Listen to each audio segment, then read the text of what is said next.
भवतु सहनौ भुनक्तु सह वीर्यं करवावहै तेजस्विनावतीतमस्तु मा विद्विषावहै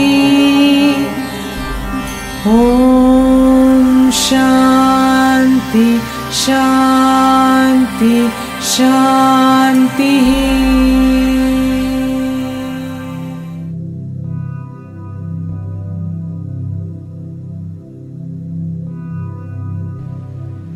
योगेन चित्तस्य पदेन वाचा मलं शरीरस्य च वैद्यकेन योपाकरोतं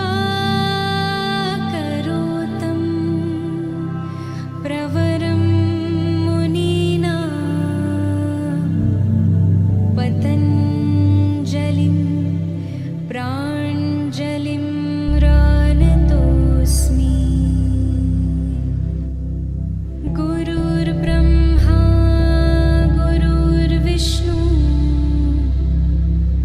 गुरुर्देवो महेश्वरा गुरुर्साक्षात् परब्रह्म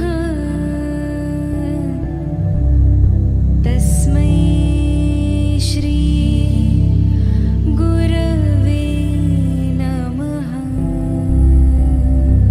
योगेन चित्तस्य पदेन वाचा मलं शरीरस्य च वैद्यकेन